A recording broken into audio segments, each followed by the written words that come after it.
Hello viewers, welcome to Deeps mathematics 23. So இந்த வீடியோவில் பழைய சமச்சீர் 8ஆம் வகுப்பு முதல் பருவத்தில் இருக்கக்கூடிய 2வது இயல் தாங்க நம்ம படிக்க போகிறோம். ஸோ ஆல்ரெடி முதல் இயல் நம்ம போஸ்ட் பண்ணியிருக்கோம். பார்க்காதவங்க பார்த்து படிச்சுட்டு வந்துடுங்க, ஓகேங்களா? ஸோ முதல் இயலில் நிறைய முக்கியமான டேட்டாஸ் எல்லாமே நம்ம படிச்சிருப்போம் இல்லைங்களா? ஸோ இங்கே பார்த்திங்கன்னா இந்த இயல் கொஞ்சம் டேட்டா கம்மியாக தான் இருக்கும். ஏன்னா அங்கே உரைநடை முதற்கொண்டு நமக்கு ரொம்ப முக்கியமானதாக இருந்துச்சு. இங்கே உரைநடை துணைப்படம் ரெண்டுமே ஸ்கிப் பண்ணுற மாதிரி தான் இருக்கும். பட் முதல் இயலில் தமிழ் சான்றோர்கள் அப்படின்னு சொல்லிட்டு, அதாவது தமிழ் வளர்த்த சான்றோர்கள்னு சொல்லிட்டு உரைநடையை கொடுத்துருப்பாங்க. துணைப்பாடத்தில் ஜியு போப் கொடுத்துருப்பாங்க. ஸோ அது ரெண்டுமே நம்ம படிக்க வேண்டியதாக இருந்துச்சு. இங்கே உரைநடையும் துணைப்பாடமும் நமக்கு தேவை இருக்காது. ஸோ அதனால் டக்குன்னு இந்த இயல் முடிஞ்சிடும், ஓகேங்களா? ஸோ ரொம்பவே ஈஸியாக படிச்சுட்டு போயிடலாம். ஸோ இனியவை 40 இது எழுதினவர் யாருங்க? பூதஞ்சேந்தனார், ஓகேங்களா? ஸோ இந்த பூதஞ்சேந்தனார் எழுதின ஒரு பாடல் நமக்கு இங்கே கொடுத்துருக்காங்க. குழந்தை நோயின்றி வாழ்தல்ங்கிறது இனிமையாக இருக்கும். அவைக்கு அஞ்சாது பேசுபவன் கல்வி இனியதாக இருக்கும். மயக்கம் இல்லாதவங்க, அதாவது இப்போ செல்வத்தை பார்த்து மயங்கிடுவாங்க நிறைய பேர். அப்போ செல்வத்தை பார்த்து மயங்காதவங்க கையில் இருக்கக்கூடிய செல்வம் அவங்கள விட்டு எப்போவுமே நீங்காது அப்படிங்கிறது இந்த பாடல் உணர்த்தியிருக்கு, சரிங்களா? ஸோ குளவினா குழந்தை, பிணினா நோய், கலரும்னா பேசும், மயரினா மயக்கம். இந்த குளவி, குழந்தை, பிணி, நோய், கலரும், பேசும் இது எல்லாமே ரிப்பீட்டடான ப்ரீவியஸ் கொஸ்டினில் ப்ளேஸ் ஆகிருக்கும். அது இந்த பிணி நோய்ங்கிறது ரொம்பவே நமக்கு முக்கியமான கொஷின், சரிங்களா? அடுத்தது பார்த்திங்கன்னா, வஞ்சகரை சேராமல் விலகி இருத்தல் இனிது. அதாவது கெட்டவங்களை சேராமல் இருக்கணும். நம்ம அறிவுடையாரின் வாய்ச்சொற்களை பின்பற்றி ஒழுகுதல் இனிது. நிலையான உலகில் வாழும் உயிர்கள் எல்லாம் உரிமைப்பட வாழ்தல் இனிது. ஸோ ஜஸ்ட் ரீட் பண்ணும்போது அதோட மீனிங் புரியுது இல்லைங்களா? ஸோ கெட்டவங்க கூட சேரக்கூடாது, அதாவது தீமை பண்ணுறவங்க கூட நம்ம சேரக்கூடாது. அறிவாக இருக்கவங்களோட வாய்ச்சொல்லை நம்ம எப்போவுமே பின்பற்றணும். நிலையான உலகத்தில் வாழக்கூடிய உயிர்களுக்கு எல்லாமே உரிமை இருக்குது அப்படின்னு சொல்கிறாங்க. சாலர் அப்படிங்கிறது செலவர் அப்படிங்கிறது வஞ்சகர், மண்ணுயிர்ங்கிறது நிலை பெற்ற உயிர். அவ்வளோதான். இந்த பூதஞ்சேந்தனார் பற்றின ஆசிரியர் குறிப்பு படித்து தெரிஞ்சுக்கலாமா? இவரோட பெயர் பார்த்திங்கன்னா மதுரை தமிழாசிரியர் மகனார் பூதஞ்சேந்தனார், ஓகேங்களா? யாரோட மகன் பூதஞ்சேந்தனார்? மதுரையில் இருந்த தமிழாசிரியரோட மகன் பூதஞ்சேந்தனார், ஓகேங்களா? ஸோ இது நமக்கு ஒரு ப்ரீவியஸ் கொஸ்டின் தான், ஓகேங்களா? அப்போது இதுலேருந்து என்ன தெரியுது? இவரோட ஊர் மதுரைன்னு தெரியுது. இவரோட காலம் பார்த்திங்கன்னா கிபி 2ஆம் நூற்றாண்டு, ஓகேங்களா? இந்த நூலோட குறிப்பு, அதாவது இனியவை 40ங்கிற நூற்குறிப்பு தெரிஞ்சுக்கலாம். இது 14 கீழ்கணக்கு நூல்களில் ஒன்று, சரிங்களா?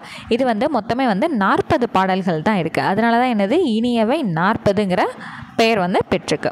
இந்த நூலில் பார்த்திங்கன்னா 3 அல்லது 4 நற்கருத்துக்களை எடுத்து கூறக்கூடியதாக இருக்குது, ஓகேங்களா? அவ்வளோதான். மொத்தமே ஒரு 3-4 பாயிண்ட் தான் தெரிஞ்சுக்கிட்டோம். இது 14 கீழ்கணக்கு நூல்களில் ஒன்று, மொத்தமே 40 பாடல் இருக்கனால இது இனியவை 40. இந்த நூலில் 3 அல்லது 4 கருத்துக்களை வச்சு கூறும். அவ்வளோதான், முடிஞ்சுங்களா? இனியவை 40 ரொம்ப ஸ்வீட்டாக கம்மியான பாயிண்ட்ஸோடு நமக்கு முடிஞ்சிருச்சு. அடுத்தது தமிழ் பசி அப்படிங்கிற தலைப்பில் சச்சிதானந்தன் ஒரு பாடல் எழுதியிருக்காரு. ஸோ இவரை பற்றி நம்ம ரொம்ப முக்கியமான ஒரு வரி புது சமச்சீர் 10ஆம் வகுப்பு முதல் இயலில் முதல் செய்யுள் பகுதியில் நம்ம படிச்சிருந்தோம் இல்லைங்களா? உங்களுக்கெல்லாம் அது ஞாபகம் இருந்துச்சு அப்படின்னா மறக்காமல் கமெண்ட்டில் கமெண்ட் பண்ணணும். இவரை பற்றி நம்ம என்ன வரிகள் படித்தோம் அப்படிங்கிறது, ஓகேங்களா? சரி, இதில் இங்கே பார்த்திங்கன்னா ஒரு முக்கியமான 2 வரி நம்ம தெரிஞ்சுக்க வேண்டியது இருக்குது. ஸோ அதோட பொருள் பார்த்துட்டு நம்ம அந்த வரி என்னங்கிறத தெரிஞ்சுக்கலாம். இளமைக்குரியாத தமிழும் தமிழுக்கு உயிராக விளங்கும் கம்பன் கவிதைகளும் வேண்டும் அப்படிங்கிறத இவர் சொல்லியிருக்காரு. இளமை குறையாத தமிழும் தமிழுக்கு உயிராக விளங்கும் கம்பன் கவிதைகளும் வேண்டும்னு சொல்லியிருக்காரு, ஓகேங்களா?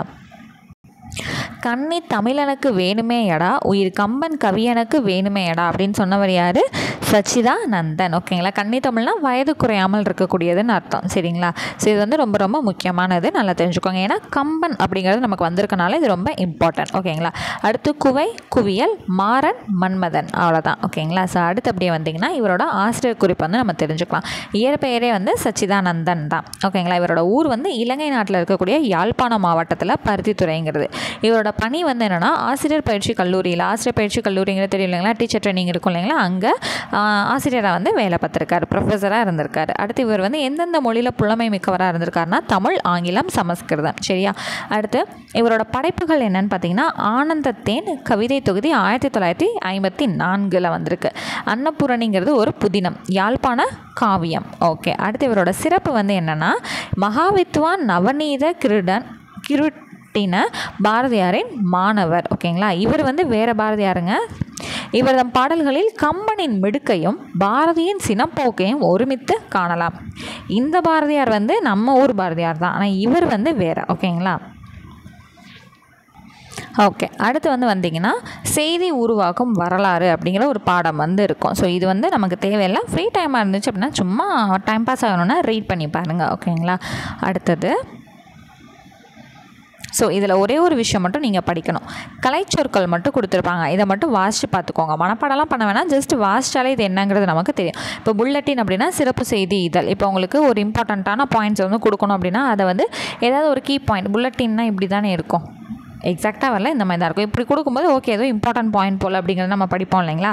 ஸோ அந்த தான். அடுத்து டெட்லைனாக குறித்த காலம், எடிட்டோரியல் தலையங்கம், ஃபேக் நியூஸ்னால் பொய் செய்தி, ஃப்ளாஷ் நியூஸ்னால் சிறப்பு செய்தி, ஃபோலியோ நம்பர்னால் இதழ் எண், க்ரீன் ப்ரூஃப் திருத்தப்படாத அச்சுப்படி, லே அவுட் செய்தித்தாள் வடிவமைப்பு. மனப்பாடலாம் பண்ண வேணாம், ஜஸ்ட் ரீட் பண்ணி தெரிஞ்சு வச்சுக்கோங்க. ஓகேங்களா. ஸோ அடுத்தது ஒரே ஒரு பாயிண்ட்ங்க, பாரதிதாசன் கொடுத்த பாரதிதாசனோட ஒரு பாடல், காரிருள் அகத்தில் நல்ல கதிரொளி நீதான், இந்த பாரிடை துயில்வோர் கண்ணீர் பாய்ந்திடும் எழுச்சி நீதான், ஊரினை நாட்டை இந்த உலகினை ஒன்று சேர்க்க பேரறிவாளர் நெஞ்சில் பிறந்த பத்திரிகை பெண்ணே. ஸோ இவர் எதை பற்றி இப்போ பாடியிருக்காரு, பத்திரிகை பெண்ணே அப்படின்னா செய்தி. ஓகேங்களா.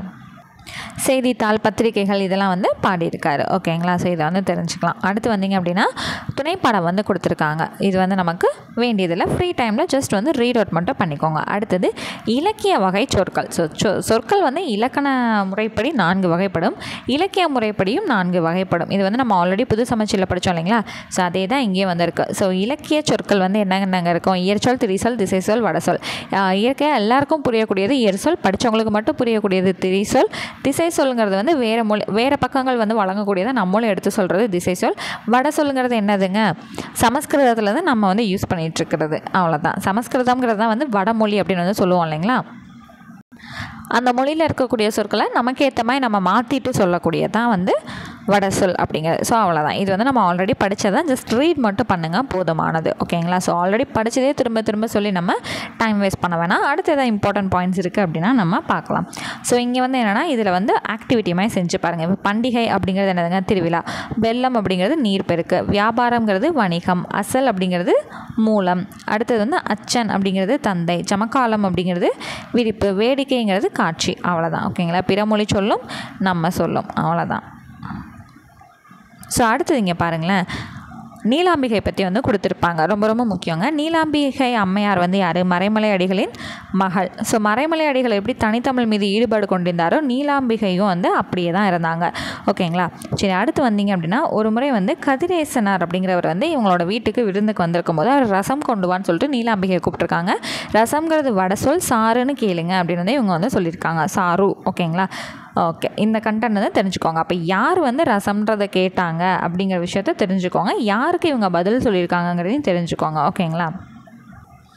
அதுக்கு அடுத்து அவர் என்ன கேட்டிருப்பாரு அப்படின்னு பார்த்தீங்கன்னா, சரி இந்த மாதிரி சாருன்னு கேளுங்க நீலாம்பிகை சொல்லிட்டாங்க. அப்போ அவர் என்ன சொல்கிறாரு, கருப்பாயி சாறு கொண்டு வா அப்படின்னு சொல்கிறாரு. அப்போ நீலாம்பிகை என்னென்னு புரியாமல் முழிக்கும்போது, நீலம் அப்படின்னா கருப்பு, அம்பிகை அப்படின்னா தாயாம். ஓகேங்களா. ஸோ இது ரெண்டையும் சேர்த்து அவர் என்ன சொல்கிறாரு, கருப்பாயி அப்படின்னு சொல்கிறாரு. ஸோ இது ரெண்டையும் சேர்த்து என்னன்னு சொல்லிட்டாரு, கருப்பாயின்னு சொல்லியிருக்காரு. ஸோ அதை கண்டு இதே போல் தனித்தமிழை பற்றி ஒருத்தர் பேசுகிறாருன்னு சொல்லிட்டு இவர் ரொம்ப நிகழ்ந்து போயிட்டாங்களாம். இதனால் ஒரு தடவை ரீட் பண்ணிக்கிட்டிங்கனாலே உங்களுக்கு தெரியும். ஸோ இதில் யார் யாரை பற்றி நம்ம ஞாபகம் வச்சுக்கணும், மறைமலை அடிகளார், அவரோட பொண்ணு நீலாம்பிகை, அவங்க வீட்டுக்கு விருந்துக்கு வந்தவர் கதிரேசனார். இது 3 மட்டும் ஞாபகம் வச்சுக்கோங்க. ஓகேங்களா. அடுத்தது ரொம்ப ரொம்ப முக்கியமான ஒரு விஷயம் நம்ம படித்து தெரிஞ்சுக்க போகிறோம். ஓகேங்களா. 1000 யானைகளை கொன்று வெற்றி கொன்ற அரசனுக்கு பாடப்படக்கூடிய இலக்கிய வகை பரணிங்கிறது நமக்கு தெரியும். ஓகேங்களா. இது என்ன வகை, இலக்கிய வகை. இதை இலக்கணப்படி என்ன சொல்கிறாங்கன்னா, ஆணை 1000 அமரிடை வென்ற மாணவனுக்கு வகுப்பது பரணி அப்படின்னு சொல்லிட்டு இலக்கணம் சொல்லுதான். ஓகேங்களா. சரி, இது இலக்கிய வகை, இலக்கணங்கிறது 2 பிரித்து பார்த்து தெரிஞ்சுக்கணும். இது நமக்கு புரிகிற மாதிரி வந்துருச்சுன்னா இலக்கியம், நமக்கு புரியாத மாதிரி கொச்சன்னு வருதுன்னா அது இலக்கணம். சரிங்களா. அவ்வளோதான். இது 96 வகை சிற்றிலக்கியத்தில் ஒன்று தான் பரணிங்கிறது நமக்கு தெரியும் இல்லையா. சரி, தோற்ற அரசனை பற்றி பாடக்கூடியதா, சரி, தோற்ற அரசனோட நாட்டோட பேரை வச்சு பாடக்கூடியது பரணி. ஆக்சுவலாக அந்த பாட்டுடைய தலைவன் யாராக இருப்பாங்க, வெற்றி கொண்ட அரசன். அந்த புக்கோட பேர் என்னவாக இருக்கும், தோற்று போன அரசனோட ஊர் பேராக இருக்கும். அப்போ கலிங்க நாட்டை கலிங்க அரசனை வெற்றி கொன்றதுனால பாடப்பட்டதான் என்னது, கலிங்கத்து பரணி. சரியா. ஸோ அதோட பாட்டுடைய தலைவன் யாராக இருப்பார், குலோத்துங்க மன்னன். அவ்வளோதான். ஸோ இதை பாடினவது யார், ஜெயங்கொண்டார். ஓகேவா. ஸோ இது எல்லாமே படிச்சிட்டோமா. ஸோ இப்போ இங்கே பாருங்கள், அமர் அப்படிங்கிறதோட பொருள் என்னென்னு பார்த்தீங்கன்னா, அமருங்கிறதோடது போர். அடுத்து 96ங்கிறது பிரித்தெழுதுகன்னு கொடுத்துருக்காங்க. 90 கூட்டல் 6. சரி, அவ்வளோதான். அடுத்தது பேரிலக்கியம் பற்றி வந்து சில வரிகள் வந்து கொடுத்துருக்காங்க. அறம் பொருள் இன்பம் வீடு இந்த 4 பொருளையும் வந்து உணர்த்துமாறு பாடக்கூடிய விஷயம் தான் வந்து பேரிலக்கியம். சரிங்களா? என்னென்னா அறம் பொருள் இன்பம் வீடு இந்த 4 பொருள்களும் வருமாறு பாடக்கூடியது வந்து பேரிலக்கியம் வந்து சொல்கிறாங்க, உணர்த்தக்கூடியது. சரியா?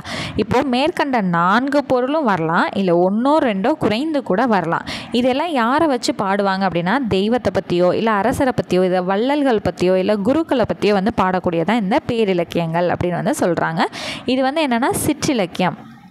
சாரி கன்ஃபியூஸ் பண்ணிவிட்டேன்னு நினைக்கிறேன். இந்த 4மே வந்துருச்சு அப்படின்னா அது பேரிலக்கியம். ஓகேங்களா? இந்த 4ல் 2 1 குறைஞ்சி வருது, அதுவும் தெய்வத்தை பற்றி அரசரை பற்றி வள்ளல் பற்றி குருவை பற்றி பாடுறாங்கன்னா அது என்னது சிற்றிலக்கியம்.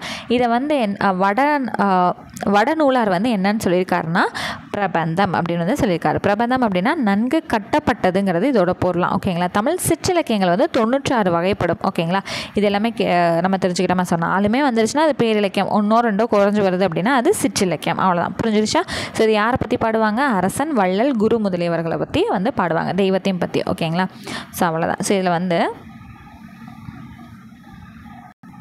இலக்கண பகுதி மாதிரி ஒன்று வந்து எக்ஸ்ட்ரா ஆட் பண்ணியிருக்காங்க. ஸோ நேர்கூற்று அப்படிங்கிறது இருக்கா? ஸோ நேர்கூற்றுனா என்னதுங்க? டைரக்ட் ஸ்பீச் அப்படின்னு இங்கிலீஷில் வந்து படிச்சிருப்பீங்க இல்லைங்களா? ஒருத்தர் சொல்கிறத போல் அப்படியே நம்ம வந்து கன்வே பண்ணணும். நம்மளோட எக்ஸ்ட்ரா பாயிண்ட்ஸ்லாம் எதுவுமே ஆட் பண்ணாமல் நான் நாளைக்கு வரேன் அப்படின்னு சொல்லிட்டு நான் உங்கள்கிட்ட சொல்கிறேன். நீங்கள் என்ன சொல்லுவீங்க? அவங்க நாளைக்கு வரேன்னு சொன்னாங்க அப்படிங்கிறத அப்படி ஸ்ட்ரெயிட்டாக சொல்லணும். தீபா நாளை வருகிறேன் என கூறினாள் அப்படிங்கிறத அப்படியே நம்ம அப்பா ஸ்டஃபிலாம் போட்டு சொல்லுவோம் இல்லைங்களா? ஸோ அது வந்து என்னன்னு சொல்லுவோம்? நேர்கூற்று.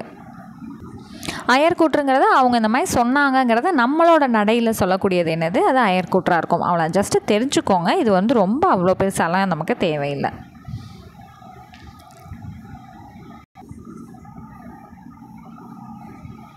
ஸோ அடுத்து பார்த்திங்கன்னா பாரதிதாசனோட ஒரு பாடல் வந்து இருக்குங்க. ஸோ இதெல்லாமே தேவையில்லை, ஆனால் ஃபுல்லாக வந்து பசங்களுக்கான செயல்பாடுகளாக தான் இருக்கும், அதனால் நமக்கு தேவையில்லை. ஓகேங்களா? அடுத்து சொன்னேன் இல்லையா, பாரதிதாசனோட ஒரு பாடல் வந்து இங்கே இருக்குதுன்னு சொன்னேன்னா, நூலைப்படி சங்க தமிழ் நூலைப்படி முறைப்படி நூலைப்படி காலையில் படி கடும் மகள் படி மாலை இரவு பொருள்படும் படி கற்பவை கற்கும்படி வள்ளுவர் சொன்னபடி கற்கத்தான் வேண்டும் அப்படி கல்லாதவர் வாழ்வது எப்படி. ஸோ இங்கே யாரை பற்றி வந்திருக்கு? வள்ளுவரை பற்றி வந்திருக்கு இல்லையா? சரி, அப்போ என்ன பண்ணணும்? படித்து வச்சுக்கணும். அடுத்து அறம்படி பொருளைப்படி அப்படியே இன்பம் படி இறந்த தமிழ்நான் மறை பிறந்ததென்று சொல்லும்படி சாதி எனும் தாழ்ந்தபடி நமக்கெல்லாம் தள்ளுபடி சேதி அப்படி தெரிந்தபடி தீமை வந்திடுமே மறுபடி. ஸோ இந்த படின்னு ஃபுல்லாக வந்தது யார் எழுதுனது? பாரதிதாசன். ஸோ சிம்பிளாக படிங்கிறத ஞாபகம் வச்சுக்கோங்க. இதில் வள்ளுவர் சொன்னபடி படி அப்படிங்கிறத வந்து சொல்லியிருக்கிறது யாருங்கிறத நம்ம கேட்டாங்கன்னா என்ன சொல்லணும்? பாரதிதாசன் அப்படிங்கிறத நம்ம சொல்லணும். ஸோ அடுத்து வந்து பார்த்திங்கன்னா அகரவரிசை அப்படிங்கிற ஒரு பகுதி வந்து கொடுத்துருக்காங்க. இதில் என்ன பண்ணணும்? அகரவரிசைப்படி நீங்கள் அரேஞ்ச் பண்ணி எழுதி வச்சுக்கணும். ஓகேங்களா? ஸோ அவ்வளோதாங்க. இதோட இந்த லெசன் வந்து கம்ப்ளீட் ஆகிடுச்சு. மதிப்பீடில் வந்து பார்த்திங்கன்னா ஃபுல்லாக வந்து பொருள் தருக அப்படிங்கிறது தான் இருக்கும். ஜஸ்ட் வந்து நீங்கள் என்ன பண்ணலாம்? செக் பண்ணி பார்த்துக்கலாம். இது அந்த செய்தி அப்படிங்கிற பாடத்தில் இருக்கக்கூடிய விஷயத்த உங்களுக்கு இங்கே பாக்ஸ் மாதிரி போட்டு சிம்பிளாக வந்து கொடுத்துருக்காங்க. அவ்வளோதான். இங்கே வந்து பார்த்திங்க அப்படின்னா எலிஜிபிலிட்டி டெஸ்ட்டுக்கு யூஸ் ஆகிற மாதிரி ஒரு விஷயம் வந்து இருக்கும். கொடுத்துருக்க சொற்களை இல் அல்லது உள் வந்து சேர்த்து எழுது அப்படின்ட்டு. இப்போ வந்து சிலப்பதிகாரம் ஐம்பெருங்காப்பியம் 1 அப்படின்னா அது எப்படி வரணும்? சிலப்பதிகாரம் ஐம்பெருங்காப்பியங்களுள் 1 அப்படிங்க உள் அப்படிங்கிறது வந்து சேர்ந்து வருது இல்லையா? இந்த மாதிரி வந்து கீழே கொடுத்துருக்கத எழுதுங்க அப்படின்னு வந்து கொடுத்துருக்காங்க. ஏறுதழுவுதல் வீர விளையாட்டு 1னா ஏறுதழுவுதல் வீர விளையாட்டுகளுள் 1 அப்படின்னு வந்து வந்திருக்கணும். பறவை மரம் கூடு கட்டியிருந்தது, பறவை மரத்தில் கூடு கட்டியிருந்தது. அப்போ இந்த இடத்துல இல் அப்படிங்கிறது சேருது இல்லைங்களா? இது வந்து ஒரு 4 கொஸ்டினோ இல்லை 5 கொஸ்டினோ சேர்த்து உங்களுக்கு என்ன பண்ணலாம்னா எலிஜிபிலிட்டி டெஸ்ட்டில் வந்து கேட்கறதுக்கு வாய்ப்பு இருக்குது. இல்லை வேறு ஒரு கொஸ்டினை கூட வந்து கேட்கலாம். இந்த உள்ளா இல்லா அப்படிங்கிறதெல்லாம் கொடுக்க மாட்டாங்க. கொடுக்காமல் என்ன பண்ணுவாங்க? இதை மட்டும் கொடுக்குறாங்க அப்படின்னா நீங்கள் தான் என்ன பண்ணணும்? அதுக்கான சரியான வார்த்தையை கண்டுபிடிச்சி எழுதுகிற மாதிரி இருக்கும். ஓகேங்களா? ஸோ தமிழ் எலிஜிபிலிட்டி டெஸ்ட்டுக்கு இது யூஸ் ஆகும். மார்க் பண்ணி வச்சுக்கோங்க. அடுத்தது வந்து 3வது இயல் வந்து நெக்ஸ்ட் வீடியோவில் நம்ம பார்க்கலாம். தேங்க்யூ.